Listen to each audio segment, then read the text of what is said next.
puts it in! The U.S. go up! What a goal from Carlos Bocanegra! Lloyd will try a long hit. What a goal from Lloyd! This is spectacular! It's hit with no regard for humanity. Is this the moment for Shaqiri? Yes, it is! Switzerland and Shaqiri have scored in the 90th minute. That was worth the price of admission alone. This is Soccer Matters on ESPN 97.5 and 92.5. Brought to you by the Daspit Law Firm, DaspitLaw.com. From the Veritex Community Bank Studios, here's Glenn Davis. All right, welcome in, everybody. We've got U.S. champions. The Columbus Crew win a third MLS Cup with a 2-1 win over LAFC. Clemson winning the NCAA College Cup 2-1 over Notre Dame. Notre Dame coached by a local product, Chad Riley. And tonight, live in studio, this is where it gets really good. Houston Dynamo head coach Ben Olsen and GM Pat Onstad. Tonight we'll be live in studio. We're going to do 3 segments with them. We will take phone calls, and we will go top to bottom after an exceptional season for the Houston Dynamo. Soccer Matters at ESPN 97.5, presented by the Daspit Law Firm, and tonight we're on the air. Your very humble host here, Glenn Davis, streaming again at ESPN975.com. Call-in number tonight will be 713-780-3776, 713-780-ESPN. By the way, and I know, Guillermo, you love Little Patagonia empanadas. Well, guess what? We've got Little Patagonia empanadas in studio here tonight. Dynamo General Manager Pat Onstad has given him a big thumbs up. He's in our green room. LittlePatagoniaHouston.com. A big thank you to them for providing empanadas tonight of all different types. Beef, chicken, vegan, because Ben Olsen likes the vegetables.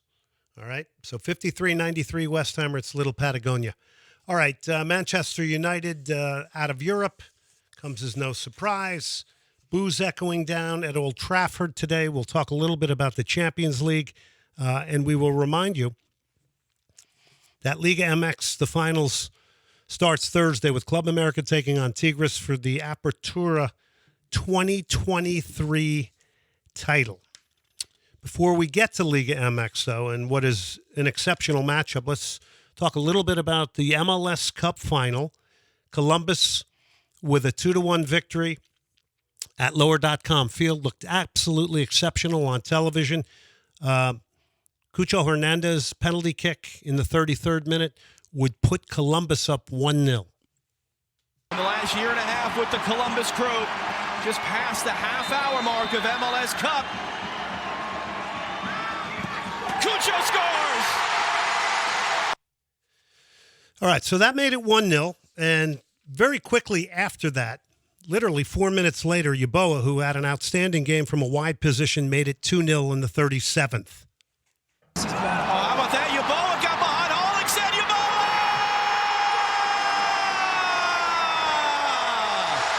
Yeboah! Dennis Bouanga would pull one back for LAFC in the 74th minute. Oh, is he going to be tested again? Murillo charging forward. Murillo into the middle. Bouanga saved! Rebound, it's in! LAFC score! Would end 2-1. Columbus wins another title, their third overall, and in that new Lower.com stadium.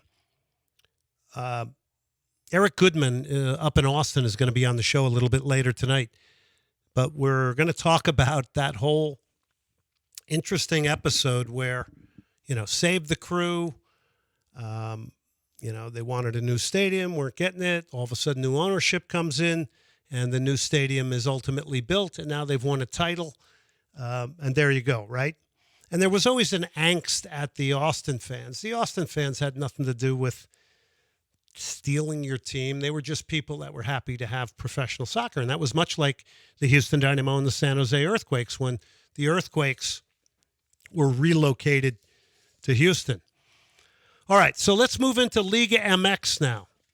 Liga MX, and we're talking about Club America. Here's Julian Quinones making it goal number 5 for America. This is in their round against Atletico San Luis. They won the first leg 5-0. como el América aparece acá. Vamos a ver, se la tocan a Cabecita, sí o no. La pelota va para Jonathan. Cabecita, ¿qué hace? Regresa Quiñones, remate, gol. El América. Las Águilas del América están en la final del fútbol mexicano. Football Mexicano, absolutely. Juan Pablo Vigón scoring the winning goal for Tigres. They get a 2-1 aggregate win over Pumas. By the way, America won that 5-2 on aggregate. They played their second leg back in Mexico City, and they lost 2-0 to San Luis, and the fans were booing America. But the Tigres, well, guess what? One of the best teams in recent time, actually the best team in recent years in Liga MX. They get a 2-1 aggregate win over UNAM Pumas. Espectacular, en un macizo remate, gran jugada de Córdoba, despacha a todos, el centro, está el empate, el disparo, ¡gol! All right, so that sets up the 2023 Apertura Final. Anybody have any thoughts on it? 713-780-3776. It's Club America with the most titles in Liga MX history with 13, followed by Chivas with 12, taking on Tigres, who are the current holders. First leg is in Monterrey Thursday night. Who's going? 713-780-3776. Second leg, Mexico City on Sunday, 7:30 Central. This is a great matchup. This is can't miss TV. This was like the Dynamo in the playoffs this year. This is can't miss TV. And, of course, we got a city full of Tigres fans. We got a city full of Rayados fans. And we got a lot of Club America fans here as well. So Club America this year ended up in first place, 12 wins, 4 draws, 3 losses. Had injuries. Went out in the round of 16 in the Leagues Cup here in the U.S. Andre Jardine, the manager. They won the Liga MX regular season title, which, again, gets a bit demystified because of a playoff system, right? Nobody's thinking about Cincinnati or St. Louis anymore with the best records and teams winning their divisions and one of them winning the Supporters' Shield. Club America, 16 games now undefeated. Knocked off Leon in the quarters, 4-2 on aggregate. San Luis, we just mentioned, 5-2. Team that scores a boatload of goals, by the way, late. So keep that in mind as they go into the home with Tigres. All right, so a lot of familiar names. Diego Valdez, Henry Martin, who's also with the U.S. national team. Julian Quiñones, Colombian. Sebastian Caceres, Diego Valdez. And some will say that putting them under pressure a little bit can expose them. So we'll see. Tigres has only lost 1 in 14. Right, Guillermo? 1 in 14. You watch Liga MX all the time. It's only 1 in 14 they've lost. So I know you were already telling me in the elevator that it's Club America's, but I think you can't discount Tigres and what they've done. They've only lost 1 game in 14. Yeah, definitely not. I do think America is the better team, but like I was telling you earlier, in these games that matter, in these finals, Tigres have a record in these past couple years, which, as a Rayados fan myself, is hard to admit, but can only admire. Yeah, that's I can see the pain in and anguish in your eyes as you mention that. All right, Tigres coached by Robert Siboldi. By the way, some people will say they have the better depth than Club America. So I mentioned they've only lost 1 in 14. They won the Champions Cup, if you remember, over LAFC. It's a mix of veterans and youth. Quarterfinals, 5-2 aggregate over Puebla. Semifinals, a little bit harder run, 2-1 over Pumas. By the way, same starting lineup in 2 consecutive games. Club America was able to make 6 changes in that second leg after the explosive 5-0 victory in leg number 1. So we'll talk a little bit about that. Andre Pierre Gignac, the living legend, has only started 1 game in the last 4 due to injury. So we'll see what part he plays in this against Club America. I mean, nobody can ever doubt that guy. I mean, maybe the greatest player ever at Tigres, certainly in the conversation. They've got depth. They've got individuals that can change a game. I think a lot. I would say you give them a little bit of an edge in the movement and mobility category with some of their individuals, Diego Lainez, Sebastian Cordova. They also may have the edge in goal. Excuse me, taking a drink of water here, losing a voice. Noel Guzman, eccentric goalkeeper, big personality. He adds to the excitement. I see you shaking your head, Guillermo. Why are you shaking your head about Guzman, the goalkeeper? Because he's the perfect example of a player you want on your team, and if not, you absolutely hate him. And watching him be the goalkeeper for Tigres in these past decade was an absolute pain, I must add. There you go. I like that. A lot of players like that. Yeah, so Tigres, their last semifinals, same lineup, 2 straight games. Guzman, Angulo, Samir, Pizarro, Aquino,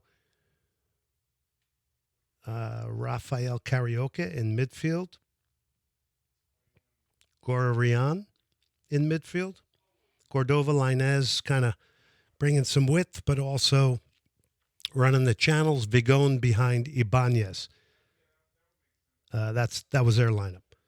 6 changes were made, and the 6 guys that were starter for Club America in their first leg was Julian Quinones, Fidalgo, Zendejas, who's the U.S. international, right?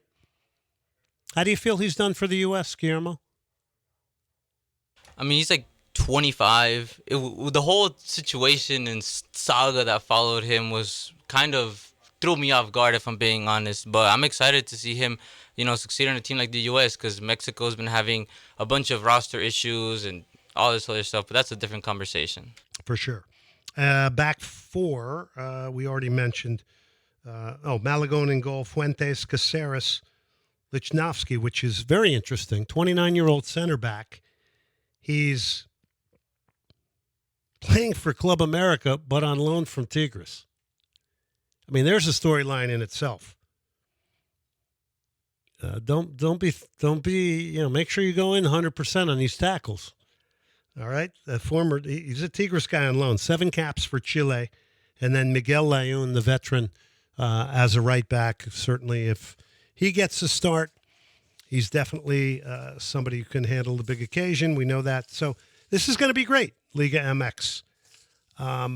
Back to Major League Soccer. That was a phenomenal. I believe that was a phenomenal presentation of Major League Soccer. Stadium looked good, looked amazing on TV. Excellent game. We'll ask Pat Onstad and Ben Olsen about it, get their thoughts on that. Inter Miami, Lionel Messi, I mean, they're going to get their money's worth out of him. Saudi Arabia, there's a tournament called the Riyadh Season Cup. Inter Miami, Al Hilal, and Al Nassr. Al Nassr is Ronaldo's team. First game is Monday, January 29th at Kingdom Arena in Riyadh. And then February 1st will be the one everybody's waiting for. Messi against Ronaldo. Inter Miami against Al Nassr. Does that interest you? I see Vicente. As a football fan, I have to say yes, but just to watch this Messi versus Ronaldo cup, that's about it.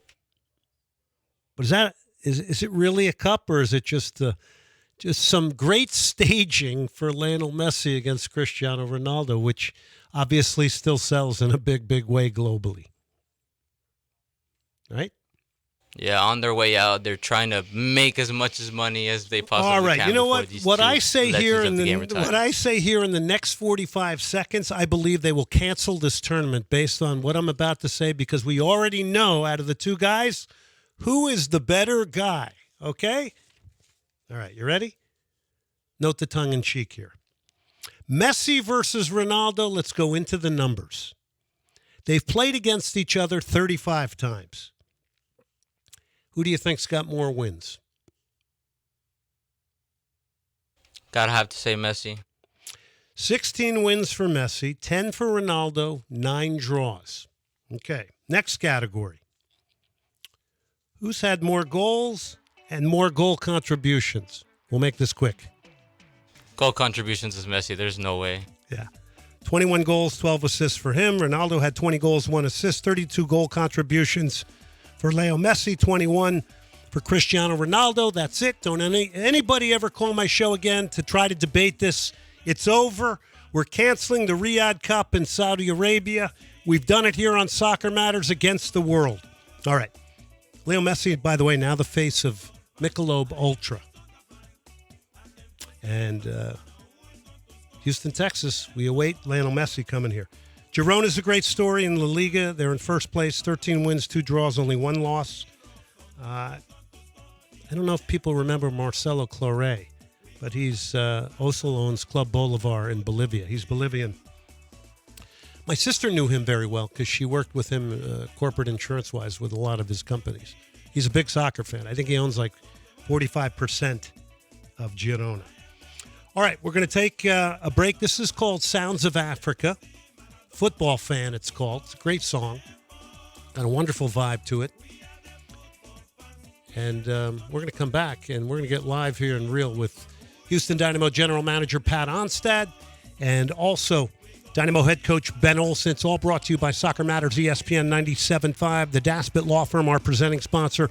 John and his firm, personal injury attorneys. 713-CALL-NOW, 713-CALL-NOW, DaspitLaw.com. This is Soccer Matters on ESPN 97.5 and 92.5. Brought to you by the Daspit Law Firm. From the Veritex Community Bank Studios, here's Glenn Davis. All right, that's Frankie Goes to Hollywood, right? That's the cover of Bruce Springsteen's Born to Run.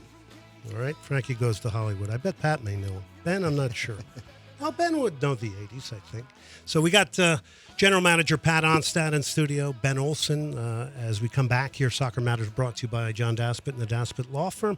So first off, guys, Pat, Ben, thanks for coming up here. I think this is a special night for all of us, and we appreciate you being here live. Live is always better because you can look at someone. It's much more fun for certainly the host. So thanks for coming. No, thanks for having us. Yeah, Ben, thank you. Yeah, good to see you.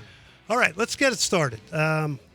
And I'll start with you, Ben, and we'll do a little bit of, I'll do a little traffic copping here, Okay. and we'll get to some of the good, meaty off-season issues. I know a lot of the fans are really excited about this. Did this season exceed your expectations? Yes. Yeah, I think I've been fairly clear about that over the last couple of weeks, even leading into this, or into the last game. But the expectations were, at least from my end, that we would make the playoffs, that we'd be right there. But there were some other things that were equally important in building the right foundation for the next few years, right, and creating some culture and a winning mentality. So those were kind of coupled with, let's get into the postseason, right? That's kind of where we were at, and but things started to click. About halfway through, we started to figure some things out, and then the expectations started to change, and particularly after winning a trophy and seeing this thing kind of quickly come together once we figured out the right recipe later in the season, then it was evident that this team there was more to it than just making the playoffs, and it was just a fun ride. And again, we're very appreciative of the ride. But Pat and I were already talking today. We looked at each other and we're just like, it's going to happen quick, and we've already turned, and a lot of focus is already on next year. So, watching you from the outside, right? From even just from the radio booth. I was about to say TV, radio booth. I noticed you as the season went on and some things started falling in place. You seemed to be. It was almost like you were a little more at peace. That you felt things were coming. Like in your coaching box, the first 10 games, you were like, the Black Panther on the prowl. It's tricking everyone. But then, but not that people don't love that. They love that about you. But I got the sense that you were getting more comfortable. Well, a lot of those games I was just enjoying the way our team was playing, and in the way that everybody else was, and just stepping back. And I didn't really feel like I needed to have the emotion that I had early. Some of that was, we needed that early. We needed to, before we really found ourselves in our groove, you need a little bit of that. And part of that as a leader is, however helpless you feel, maybe acting out a little bit early and having some passion. And I thought some of that resonated with the group and the fans, and pushing this group along when we weren't really at our best early in the first quarter of the game. And yeah, as it went, I was more comfortable with who we were and that the players were prepared, and you didn't have to do as much with the group going through. But it was, again, an enjoyable year.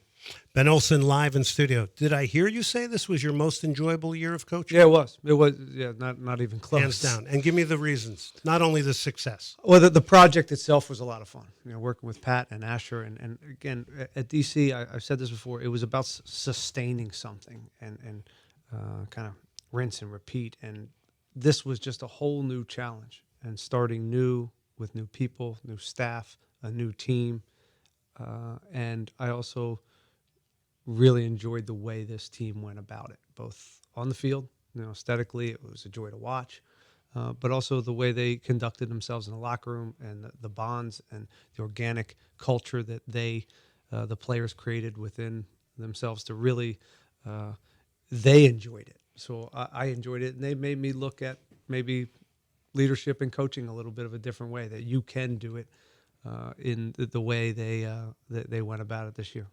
It's Ben Olsen in studio. So is Pat Onstad. Well, we heard a very good word there, sustainability.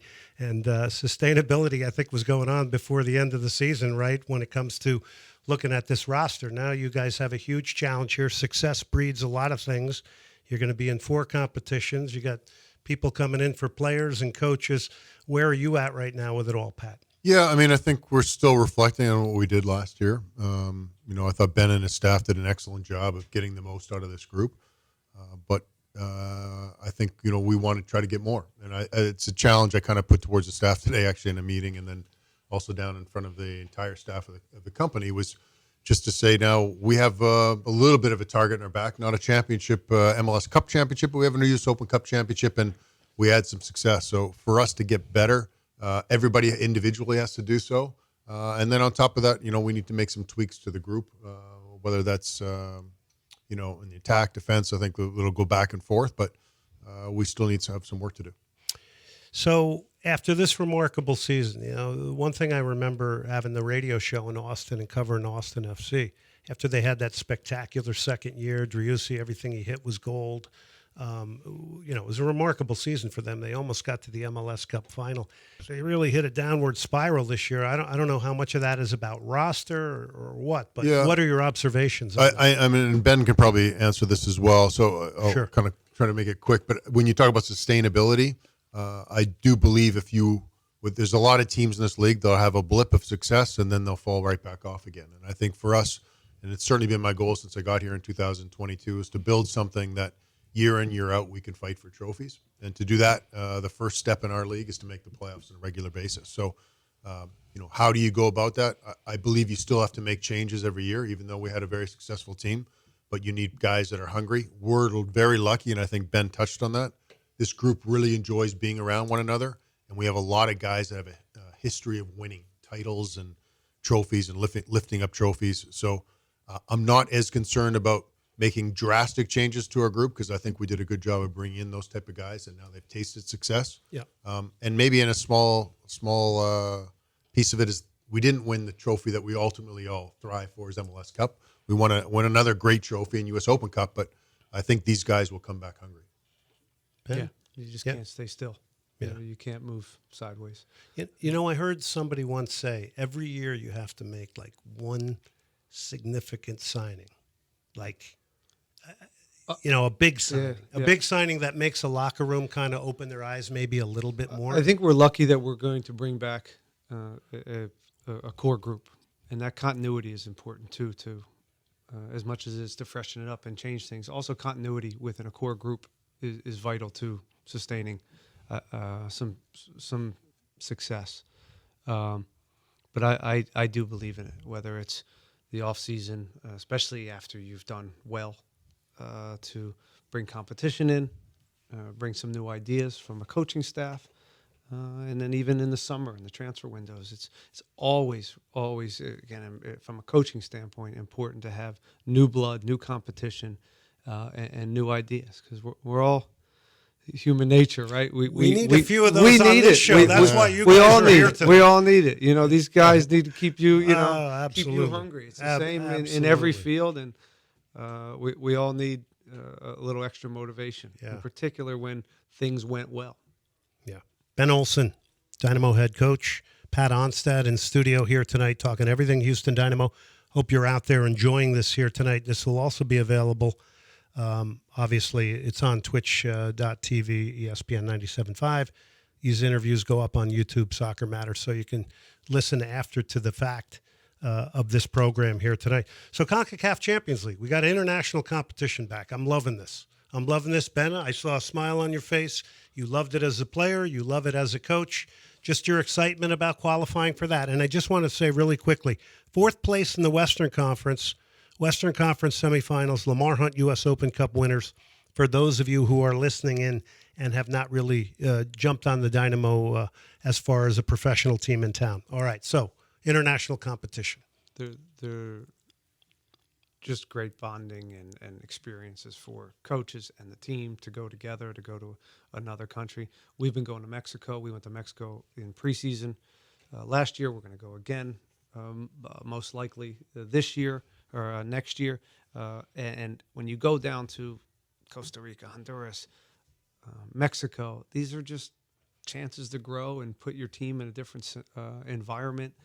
And, again, I think it only helps you if you can manage it in the right way, that it can help you grow as a team and give more experience for certain individuals that haven't gone to Mexico and played against, not all these guys are national team players. Not all of them get to go play all over the world for the country. So this is their opportunity in some ways to go to another country and play high competition. And it's just, I've been doing it since, 99. I jumped into the league in 98, and we were already in the CONCACAF, so it was a big deal. And Pat as well.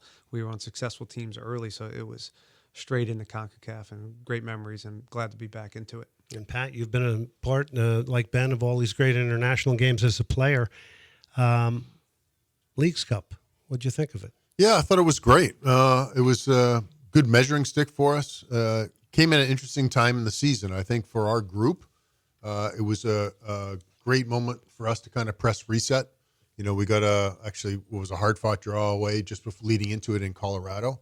And I think that gave our group confidence. We'd been in a bit of a short tailspin, I would say, but it gave our group confidence and gave the coaching staff an opportunity to try some different guys in different positions. And I think one guy that made a huge jump in that moment was Griffin Dorsey. He took it and ran with it.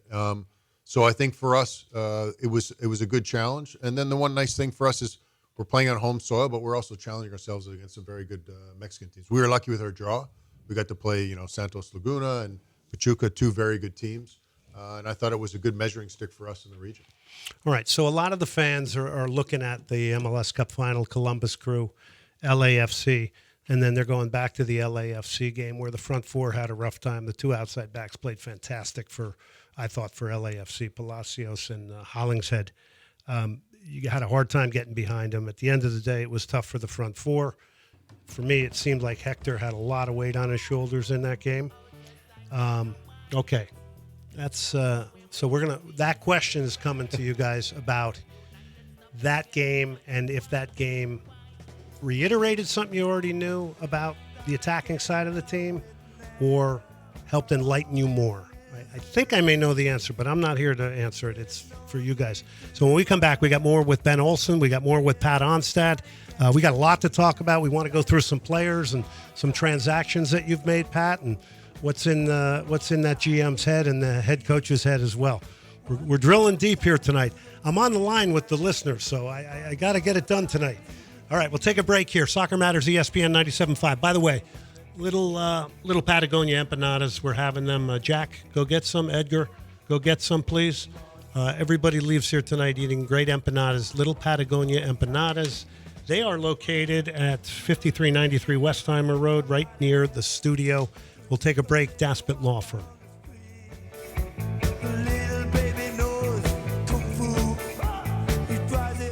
Daspit Law Firm. From the Veritex Community Bank Studios, here's Glenn Davis. All right, a big thank you to John Daspit and the Daspit Law Firm. It's daspitlaw.com. 713 call now. You get in a car accident, boat, motorcycle, maritime, whatever it is. Maybe you drive an 18-wheeler. It's John Daspit, the Daspit Law Firm. And look, I tell people, I was just telling Pat Onstad, the Dynamo general manager, and Ben Olsen, the head coach, about how good our anchor sponsor, our presenting sponsor, John Daspit and the Daspit Law Firm is, because they've kept us on the air. And I had recounted the fact that fortunately, I had a home setup during the pandemic, and that was a time everybody was losing sponsorship, businesses were closing, and the Daspit Law Firm stuck with us. And John is a big soccer fan, so that's where we're at. All right, so let's get back to it. So we were talking about that last game. Remember the question? We were talking about maybe it exposed the front four a little bit and goal scoring. Is that fair to say? I think that's a good question for the general manager. Definitely not a question for a general manager. I'll take that one.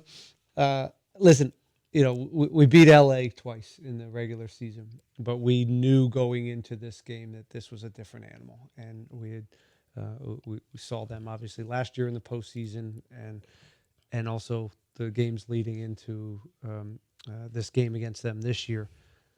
They're different. They turn it up in the playoffs, so we knew we were going to be dealing with one of the best teams in the league, one of the best teams the league has ever really put together over the last 2 years. We knew we were going to deal with a real physicality, a real heavy transition team that with Bouanga and Vela and physicality on set pieces. We knew what it was going to look like for the most part. In the end, we were just toothless in the final third. We got in there enough, 70% of the possession. We had enough of the ball to get more chances. And we just fell short. We fell short with some ideas in the final third. We fell short in quality. And we also fell short in some individual performances, frankly. And this happens sometimes. But saying that, we also played against a very, very good back line and midfield. So we have to give them some credit too, and take away from that. Like, okay, if that's the bar, if that's one of the best teams, what can we learn from that now? What can we learn about ourselves and where we can get better in the offseason? How do we beat a team like LA in LA next year? So we have to think about that and tweak our team to beat the best in the West. But we also can't get so caught up in that game where we start doing things that are getting away from what we're trying to build here, and be thoughtful, still being ourselves and growing. No knee jerk. Yeah, it's not knee jerk. We again, we had a lot of ball. We stuck to how we played and our identity, and we didn't play great. We didn't play great in the attacking third. We missed some connections. I know people don't want to hear it, but the field stunk. And there was a lot of, you couldn't really see that on television, but it was tough to maybe have some of that final stuff, or Coco to Griff. And so there was some, it was, again, overall just not our night, but they're a very good team and they stifled us. So we learned from it. We'll take that back, but we won't go overboard and change. I think it didn't change anything we're thinking of how we go in the offseason. You may have been thinking about this already. Basic needs. I think what a lot of the fans were looking at was simply, hey, we want more attacking pieces. We want a natural center forward. We want maybe a dribbler who can break lines, because maybe that's the best antidote for a well-organized team is the individual. So is that the priority in the offseason, to attacking pieces? Yeah, I think we want to try to get better on the attack. As Ben said, we got stifled a little bit against LA, and as you mentioned too, you have to give LA credit. They're a good team. There's a reason they were the champions last year, and they've been to 3 finals, I believe, this year now. They did a good job of shutting down kind of our key threats. So how do we get better maybe with secondary threats? How do we figure out other ways to create goal scoring opportunities for a group? And I don't think you have to complain or say sorry about the field was shocking to get to that level of this league, and to get at this point. it's disappointing that you play in a field like that. Did it have a lot of water in it? It had, I mean, obviously been worn down. It hadn't been growing much. So they threw rye down, so it looked nice and green. But it was it was a poor surface. It was sand with mixed in with a bit of ryegrass. But so the ball just kind of sat underneath the grass. It's not strong enough to hold it up. But regardless, that's not why the game didn't go our way. LA played better than us on the night. But I think we went into that game. We had a pretty good idea of what we need to do in the off season, and that game didn't change anything. I think that's what Ben's hinting at is, we don't just throw the baby out with the bathwater after one game. I think but you did say prior. Yeah, you're definitely not standing pat, and you want to. No, we want want to get better. I think we touched on that. I think last segment is we want to get better in everything we do, and we're always looking to try to improve the team. And to Ben's point, whether it's bringing in another coach on the coaching staff, whether it's bringing in better players, whether it's finding a better GM, everybody's looking to try to get better. I don't think that's our goal here, and I think we're certainly already 10 days into this off season, and we're trying to get better. All right, let me take you into this then.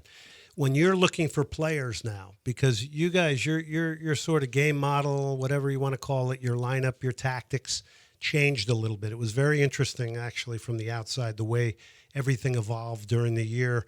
You kind of went to this box where Coco's got this kind of hybrid role, and he's in the interior. You have the addition of Griffin Dorsey bringing you wide game now. Do you look for players now? And I'll put this to both of you, starting with you, Pat. Do you look for players now that are going to fit that sort of box system that you've been successful with? Or if you found a player out there that you just said, we got an opportunity here, would you slightly alter your tactics for that player? Well, slightly altering tactics, that's Ben's job. That's his choice and his job. But what we do is we talk a lot about how we're playing and how we feel. We're happy with the way this group kind of gelled together. And I think, I give Ben all the credit in the world. With 17 new players, it takes time to find what's the best fit with these guys. And I think we had a different version of what we thought the beginning of the season was going to look like. We're trying to 4-3-3. Well, you guys admitted that throughout the year. You said it was evolving, and that's changing. all. That's why it was cool. That's Ben and his coaching staff figuring out what's the best fit for these guys. To a certain extent, I think we'd all agree that Coco Karasky is probably playing a little bit out of position in his best position, and that's where, to me, where you get a guy like Ben Olsen, and what his strength is. He's convincing Coco to play out of position for the betterment of the team. And he knows this will help our team be successful. And he got full buy-in from these guys. There's a lot of guys in there. You're telling Franco Escobar, who's played on the right side his whole career, and say, by the way, you're going to be our starting left back now. And he's like, are you crazy? And sure enough, he buys in. And Ben can smile because he's got a lot of Franco Escobar stories. Yeah. But it's amazing. It's an amazing thing to watch when you see coach and his staff, but just see them how they kind of evolve and get the best out of the group. And I thought it was a masterclass performance by Ben and his group.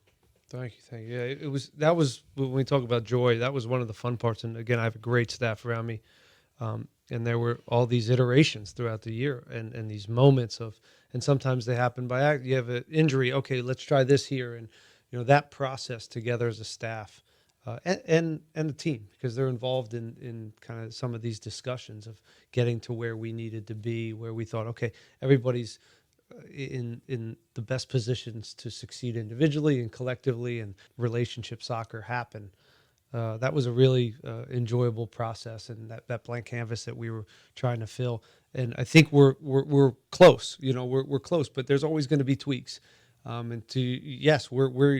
We'll probably start in that way, in that same game model. I mean, are you looking for players that fit that system now? I think always. Yeah. We're pretty comfortable with that for now.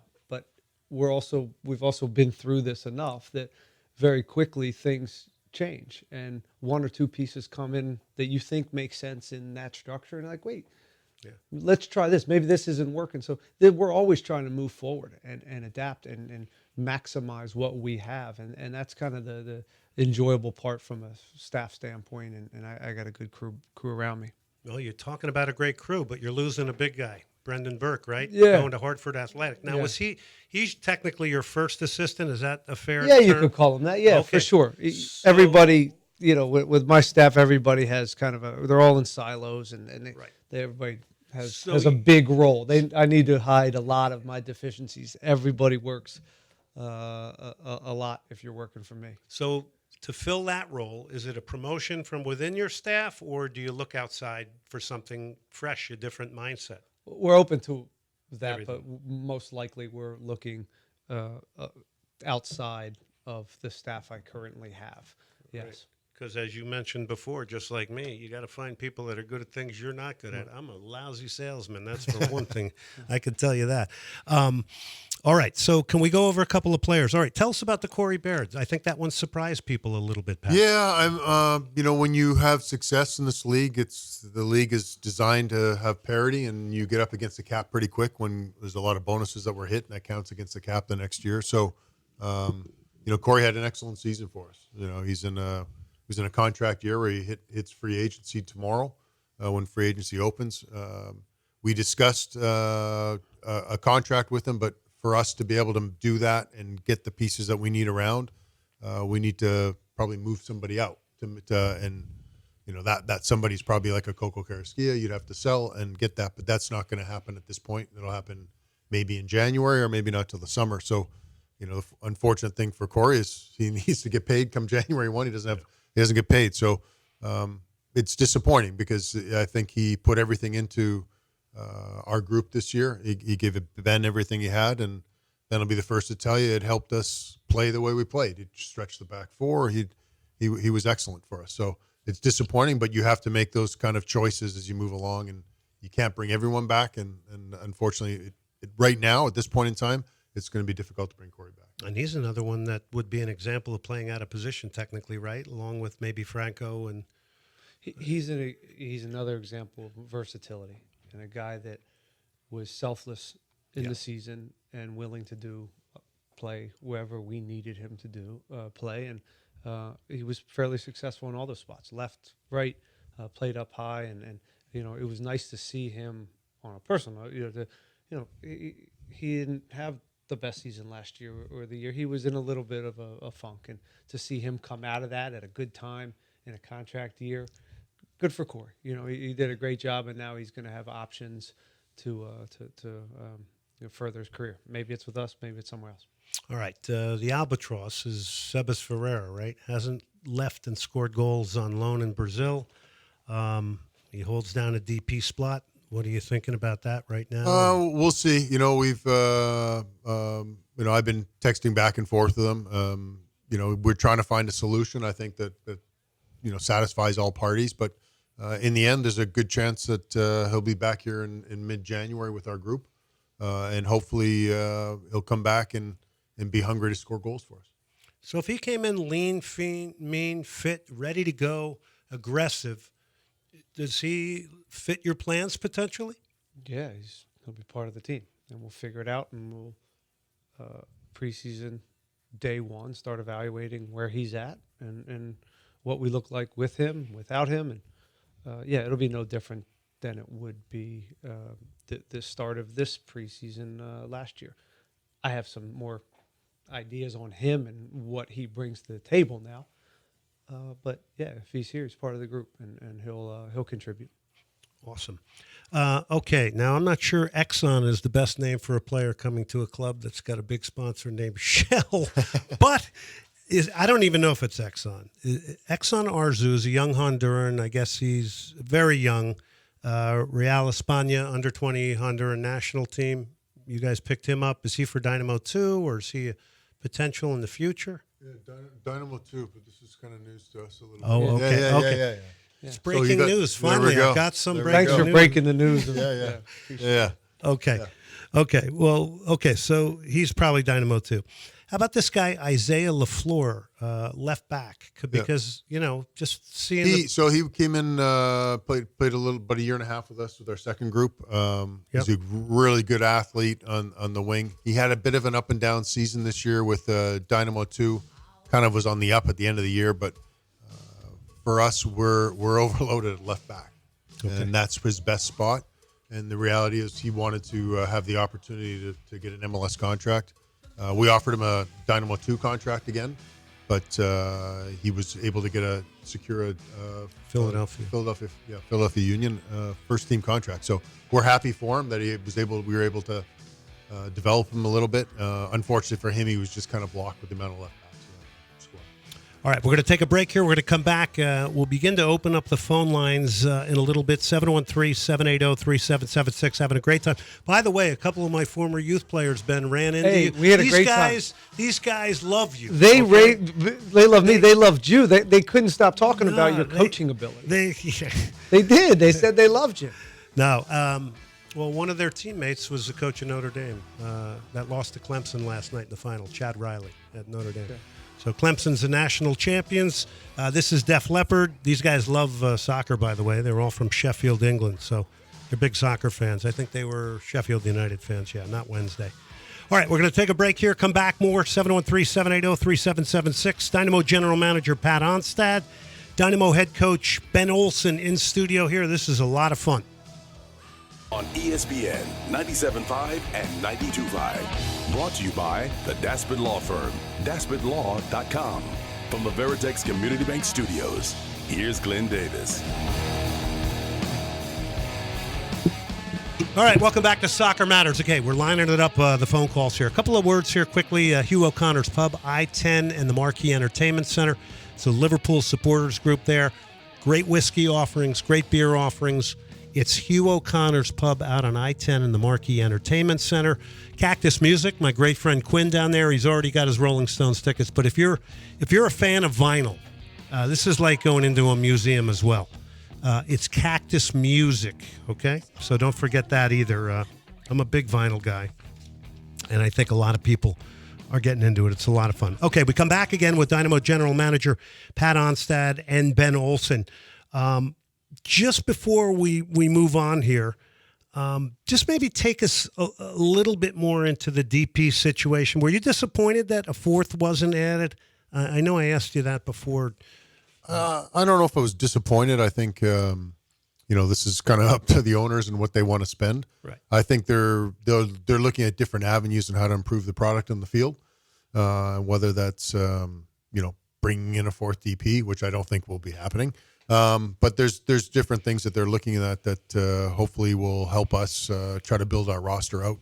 And the sooner that happens, then the better it is for us to prepare for it and make sure that we're making the right decisions. Now, I know we were talking a little bit about the youth stuff, and we won't get too heavy into it because it's kind of Tony Vigil's heading up your academy.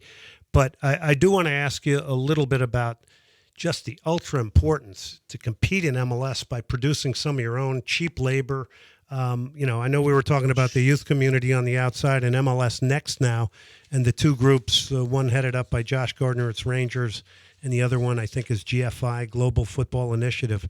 I get the sense that the idea here is for if these two MLS Next setups produce players, they ultimately want to be moved to the Dynamo. The question is when and at what age. Yeah, I think that'll depend on the player. We have some interesting guys that are in our pipeline right now. To name a few, Sebastian Rodriguez, Tate Lampman. We have a couple of guys coming. Well, one guy coming back from college that's possible, Kieran Sargent from Georgetown. So these are guys that have been in our program for a while now, and we're hoping that they can make the step. The bridge with MLS Next Pro makes it that much easier, I think, for us. It's a big jump to go from the academy, from college, straight into an MLS team. But to be able to have that team in between and to bridge that gap, I think will make a world of difference for our club. Is there some sort of agreement with those two groups, though, that you're all in that same league? I mean, how do you bring them together so that the ultimate end game is moving the best of the best? I hate using the word elite, but the elite, I guess, in some sense, to a professional soccer team to be a pro. Yeah, ultimately we want the best player and best players in Houston to choose the Dynamo, but that's not always the case. Some of it is if Rangers are out in Katy, someone doesn't want to drive an hour and 15 minutes or an hour and 45 minutes with traffic to train 4 times a week. So I think there's lots of different pathways for players in any organization to become a professional player. But the biggest thing is they need to be able to be training on a regular basis, get good coaching, get exposed to good games. And we think we can offer that, but so can Rangers, so can GFI. Sorry. So there's other options for guys in the city, and that's great. Ultimately, we're the one team that can provide a professional pathway. We'd like to hopefully work with those groups that we can get there. We have a great relationship with Rangers, and you have to ask Tony with GFI. That's just more. I'm not in the know, but I know Tony's reached out to all these clubs in the city, and we're trying to mend those bridges. I think that at times we kind of burnt down. So that's going to take some time, and hopefully we can get there eventually. And the importance of those guys against the salary cap. I mean, I don't even know if cheap labor is the cheap labor. Yeah, it's don't probably not the labor. right way to do. Well, listen, I've say been it's their cheap labor a first lot of my life. contract. You got to be careful. We have a parent here with a child in our academy who doesn't want to hear. I heard cheap he was labor. signed already. Yeah, He is. He's signed. All right. Yeah, Pat Onstad here, 713-780-3776. Make your questions quick, please. We don't want a long sermon. Let's start with Christian, who wants to talk about the takeaway from the LAFC game. Christian, I thought we already went over this. Yeah, we did kind of go over it, Christian. Let's go over it again. Christian, were you listening to the show? All right. Christian. Yes, sir. Good evening, Glenn Davis, but also to Coach Olsen and GM Onstad. Congrats on making this a great season and something to behold on this station or on Apple TV+. Quick question. Concerning the Dynamo's loss to the now two-time MLS Cup champs LAFC, what takeaways do you hope that the Foxes and Orange can learn from heading into a new season in February? I guess I'll take that one. I think we took we could take a lot from that game. I kind of we went over it in the segment before, but I don't. We have to take some things away from it because that is the standard or close to the standard, right? But we, as I said, we cannot overdo how much we take from that game. We can't deviate from our plan of what we're building here. We have to trust in how we go about it, but we can get better. We can get better from a coaching standpoint, better ideas in the attacking third in that type of game, performances, individual performances. We can teach young kids like Nelson Quinones, who's this is really his first year at this level in the MLS, how to go about and get better. So when the next time he's in that situation, he's more effective, and we can add better players into attack and add more competition. So we're not as toothless as we were against them in a big match. But we also, there was a lot of good there as well. We had the ball for 70%. We were in good spots to break them down, but we just, again, we let ourselves down with some of the final stuff and ideas. So we'll work on that. We've worked on that all year.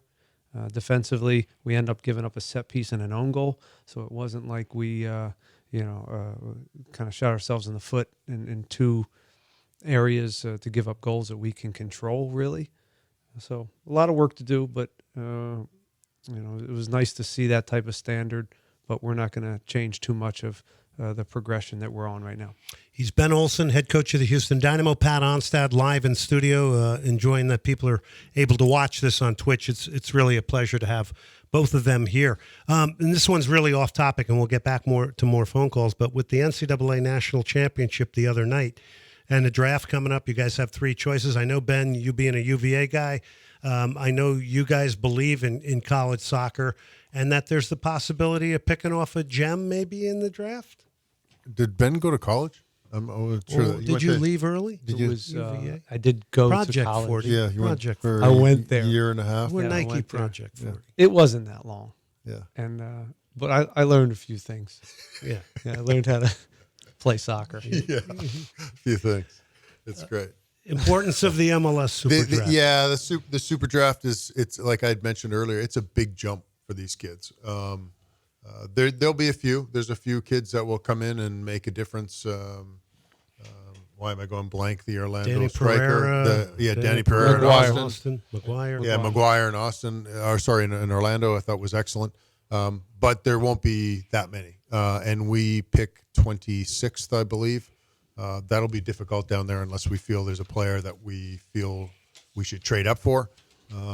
But at this stage, we'll probably hold tight in the position we're in and try to get the best player that's available at that point. 26, 55, and 84 are your choices. All right, let's go to Krasinski, who wants to talk Carlos Vela.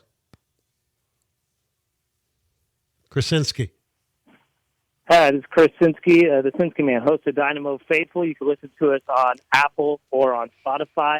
Just wanted to hear from both of you guys, Pat and Ben. It's an honor. Carlos Vela has opened up to free agency, and we have a DP spot recently open. So I was wondering, Pat, if that's somebody you're looking at, and Ben, do you think he would fit into your system and play well for us? Well, Ben can answer the system one. In terms of the issue with the salary cap at this point in time, if we brought in a Carlos Vela as a DP, that would lock up. We'd have to drop, either Aliou Ibrahim or Nelson Quiones is willing to do that. That's a different story. Or somebody who's a under 23 initiative that could come in as a DP. So there's a few rules that we'd have to circumvent for a guy like Carlos Vela. But I'll let Ben answer tactically where that would fall. Yeah, he's a great player, and we could always use great players at that level. But again, there's a lot to that in signing a player like that.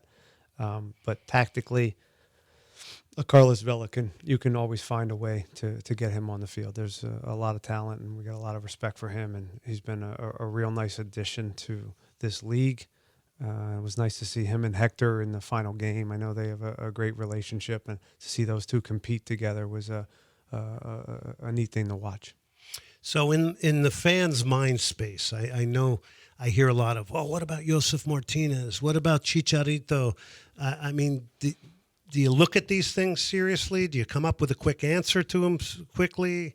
I think these are older guys. You guys are building something. Yeah, I mean, but sometimes an older player can fit in the right position. A lot of it too with us is cap space and where guys fit. If a Josef Martinez says I need $5 million, then we can't do it unless we move out another DP. So whether it's Hector Herrera or Sebastian Ferreira before we can move in a guy like him. So there's a lot of pieces that take place, and you also want to make sure that, as Ben touched on earlier, is we've built a really good culture in this group. This group really enjoys playing with one another to the point where I think Ben and I look at each other some days and we're like, man, are we ever on a team like this where they really like each other this much? Yeah. But that's really important. That's an important piece. So when you're bringing in a big personality and you drop it in the middle of that, what's that personality going to do to that group? And I think for us, it's really important that we get that right. Does Hector help you with like some of his ex-teammates maybe? Because you guys have built a very good team chemistry. Like as you're saying, it's a delicate balance. You don't want something to upset that. Do you go to him because of his contacts? Well, there's a lot of players that come across our desk that players within our locker room have played with or know. So you're always looking for that type of reference. Of a lot of times it's what are they like on the field, but a lot of times it's like, what type of human is this, and can they fit into our culture? Because not only do they know the player, and Hector be a good example on somebody that he's played with at Atletico Madrid. Okay, what's he like as a player? But our locker room, what we're about. Are they a good fit? So that's again culture, and it's as much as it is our culture, it's also the players' culture, and we like to bring them in and be engaged in that. And sometimes, older players that have been around the block, keeping them in the loop. I'm not against that. 713-780-3776, 713-780-ESPN if you want to call in. Let's move this forward to Justin. Justin, what do you got? Hey, thanks for taking my call, Glenn. I want to thank you both for this season. Columbus was the only team that really came close to us aesthetically, and that was a lot of fun to watch, and that's all because of the work you guys put in. So thank you. One for Pat, and then a quick one for Ben that relates. Obviously, guys like Kuchar aren't just falling out of the sky, but would you consider a bona fide in prime 9, like a proven goal scorer, your top priority this offseason? And for Ben, what qualities are you looking for in a 9 that you're relaying to Pat? Since Sebas maybe didn't quite work out for you, I understand you guys are probably going to give him a chance in the preseason, but what are you looking for, Ben, in a 9? And then for Pat, I guess, what would be your top priority this offseason, if not a 9? Thanks. Appreciate it. You want me to go on that? Yeah. When I think of a 9, it depends, right? I've been on different teams and different iterations of groups throughout my career, and I've looked at different types. Target nines maybe were the right solution for this team, or someone who pushes, someone that's constantly running and more speed, more dynamic and getting behind. Sometimes you just need a box scorer, just a guy that's a killer in front of net. So where I'm at right now with a forward is, really looking for the most well-rounded forward, a guy that can stretch the line, someone that can be a reference point underneath and combine with kind of our box midfield.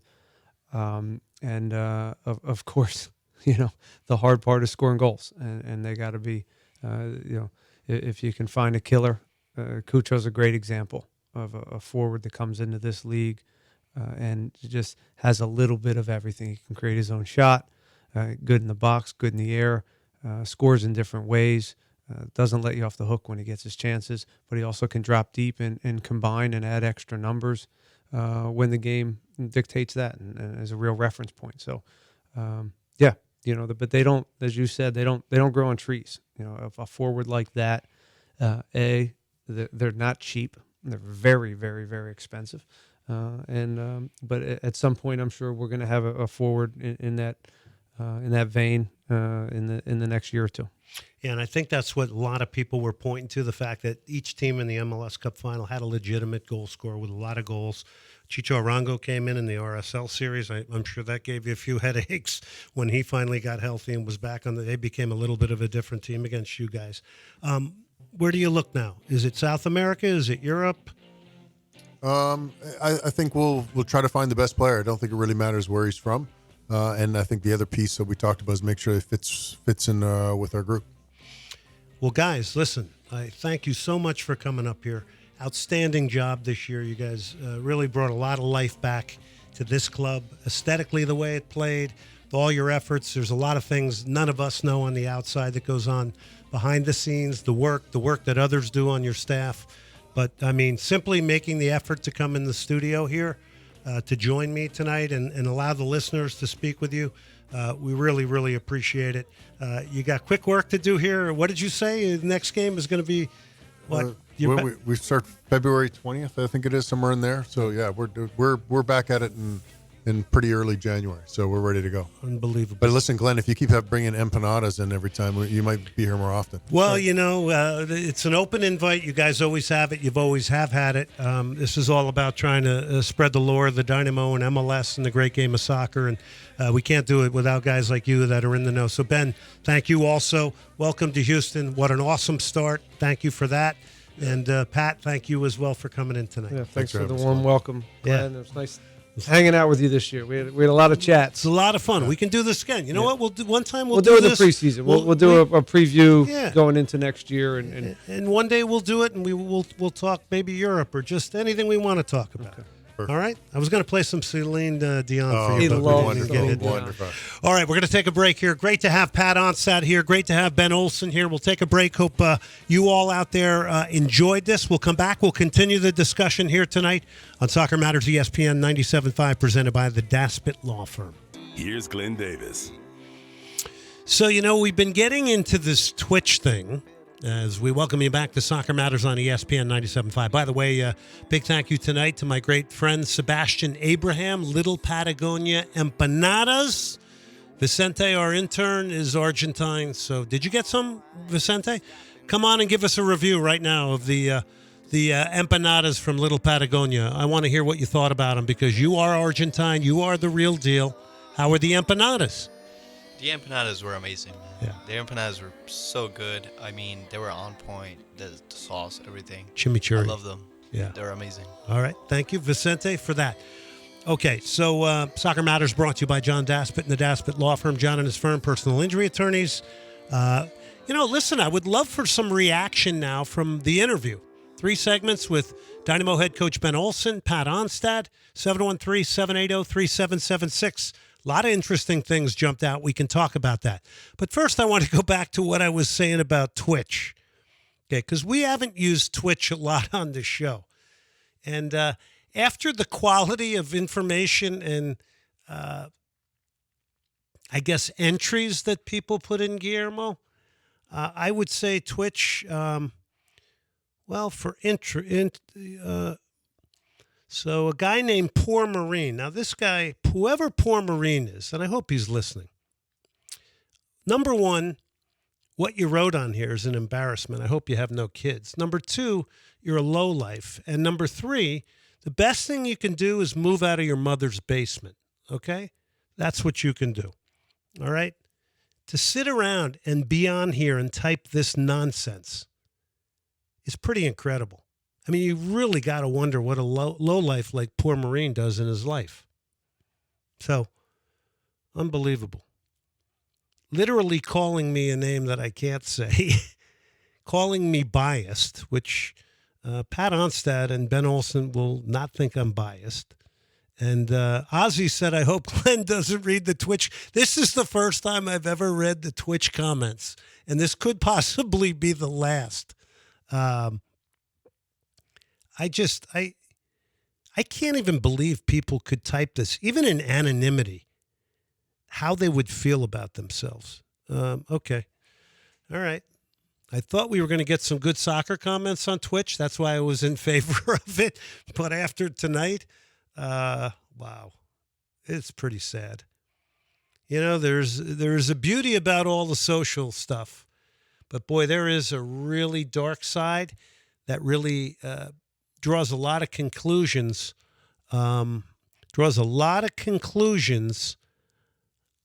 About humans, Poor Marine. So there you go.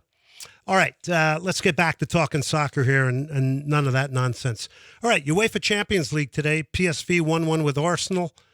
The assist in that game for PSV came from, I believe that came from Ricardo Pepi. Union Berlin at home 3-2 lost to Real Madrid.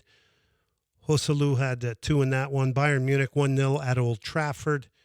Coman, the goal scorer there. Manchester United, wow, out of all European competitions. They don't even get the safety net of the Europa League. Napoli 2-0 over Braga. Salzburg went down 3-1 to Benfica. I think there's a 90th minute goal here of real importance. Do we have that? Can we play that? Because that is a huge goal to keep Benfica alive. And Guillermo, you're going to explain that. Here we go. You wouldn't normally see an away side pushing as much as this in an away game with a lead that they have already, but tonight's situation dictates they need another. João Neves, Alchez in behind, and Arthur Cabral has done it! Okay, so define that for us and how important that goal was for Benfica of Portugal. All right, so with Benfica winning that group stage at the bottom two was Salzburg and Benfica. They were tied in points, and it all came down to the goal differential to see who would get that third place. And Benfica needed to win by 2 in order to get that third place, and they scored that final goal that they needed in that 92nd minute.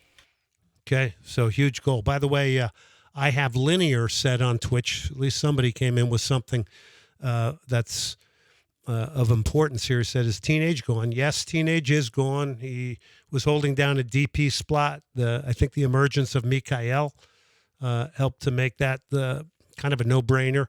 If so, where is he now? Last thing I heard, because I had a little conversation with him via social media, I think he went back to family in Africa. So I don't know, I don't think we know what team he's going to land on, but I'm sure he will. So there you go. Cuatro Dos said, thanks for the great conversation, keeping the game alive in Houston. We appreciate that as well. All right, teams that have advanced in the Champions League. Bayern Munich, FC Copenhagen. That's going to make Jan Christensen of Danish Inspirations happy. Arsenal, PSV, Real Madrid, Napoli, Real Sociedad, Inter of Milan, Manchester City, and Leipzig. Tomorrow, interesting games on tap. Atletico Madrid and Lazio. Man in black against Lazio. Dortmund, PSG. Newcastle, Milan. Wow, these are good games. Royal Antwerp and Barcelona. So that's what's on tap tomorrow. Copa America, we know, is coming to Houston. We had David Fletcher on, the head of Lone Star Sports and Entertainment, coming to Energy Stadium in Houston. We got Mexico against the Reggae Boys of Jamaica, June 22nd. Colombia, Paraguay. How about that? I mean, there's some great South American national team football right in our backyard as we prepare for the World Cup in 2026. Colombia, Paraguay. How about that? That's June 24th. AT&T Stadium, and then we also get a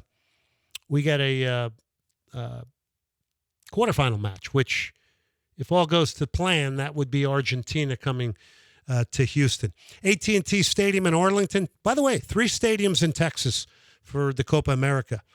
AT&T has Peru, Chile, USA, Bolivia in that one. Q2 Stadium in Austin, Jamaica, Venezuela, and Honduras will play, or Costa Rica. The winner of that will play Paraguay in Austin. So Austin has a shot at showing us, and they will put people in the building for that. But they've had some international soccer that has not drawn well at all there.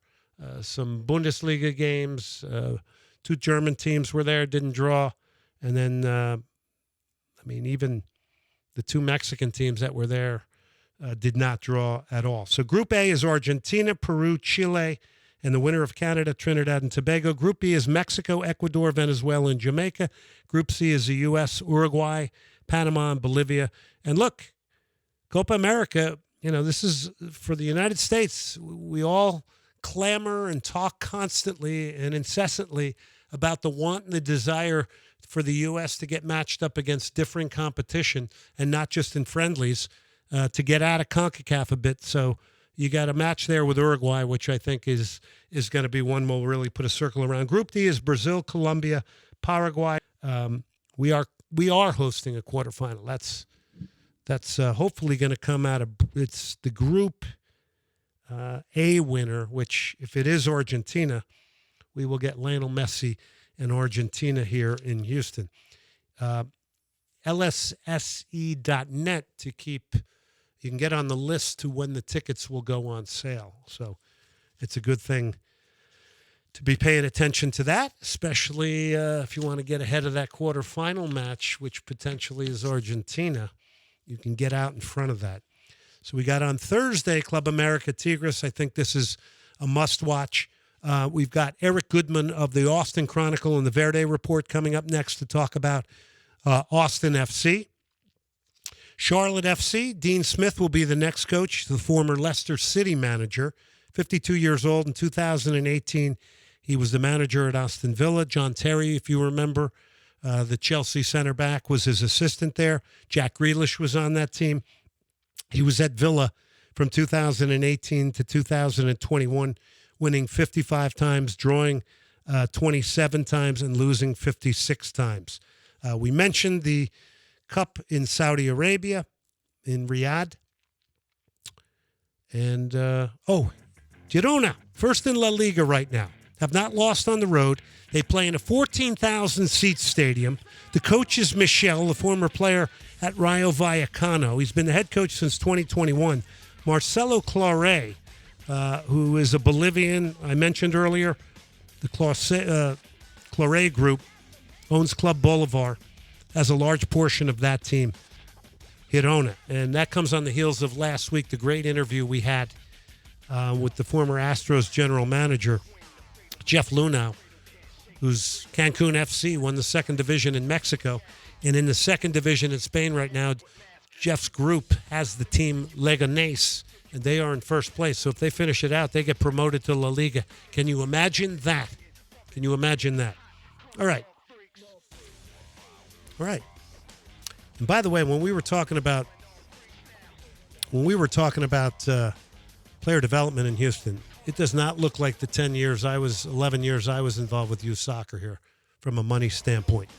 Ankara Guse, president, resigned. Farak Koka came on the field, punched a referee. Halil Umet Maler, who was a UEFA ref, he has been arrested, and they shut down the Turkish league. We're taking a break. We're shutting it down here. We come back. Eric Goodman, Austin Chronicle, Verde Report, Soccer Matters, brought to you by John Daspit, the Daspit Law Firm.